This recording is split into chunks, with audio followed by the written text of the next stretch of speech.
मैं संघ हूं। आज मैंने 96 वर्ष का सफर तय कर लिया है और 97वें वर्ष में प्रवेश कर रहा हूं। वर्ष 2025 को मैं 100 वर्ष का हो जाऊंगा।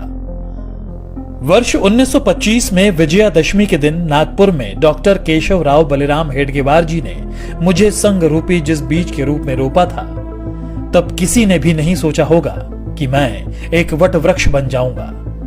आज इस वट वृक्ष की कई शाखाएं राष्ट्र निर्माण कार्य में लगी हुई हैं। संघ के प्रथम सरसंघ चालक हेडगेवार जी ने अपने घर पर 17 लोगों के साथ गोष्ठी में मेरे गठन की योजना बनाई थी। इस बैठक में हेडगेवार जी के साथ विश्वनाथ केलकर, भावजी कावरे, अण्णा साहने, बालाजी हुद्दार, बापूराव भेदी आदि लोग मौजूद थे।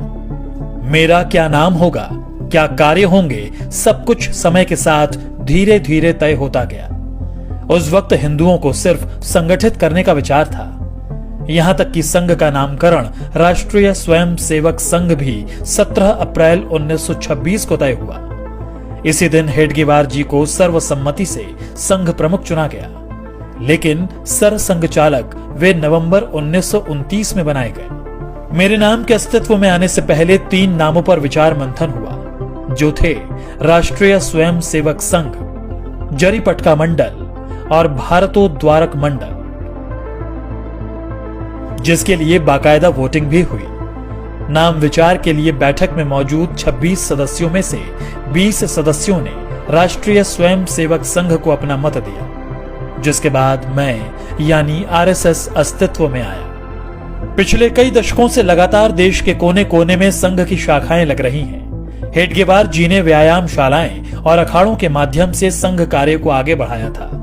स्वस्थ और अनुशासित स्वयं सेवक होना उनकी कल्पना में था। 96 वर्ष के सफर में आज मेरे 80 से ज्यादा समविचारी और अनुषांगिक संगठन हैं। दुनिया के करीब 40 देशों में मैं सक्रिय हूं। पर मेरा यह सफर इतना भी आसान नहीं था। कई ऐसे मौके आए जब मुझ पर आरोप प्रत्यारोप भी लगे और यहां तक प्रतिबंध भी लगा दिया गया। इस दौरान स्वयं सेवकों के साथ दुर्व्यवहार भी हुआ, लेकिन हम स्पष्ट थे क्योंकि हमारा लक्ष्य स्पष्ट था। हम सम और विषम परिस्थितियों में एक समान बढ़ते रहे क्योंकि लक्ष्य बड़ा था। संघ के विरुद्ध दुष्प्रचार के बावजूद समाज का एक बहुत बड़ा वर्ग ऐसा भी था जो संघ के समर्पण को देख रहा था और समझ भी रहा था।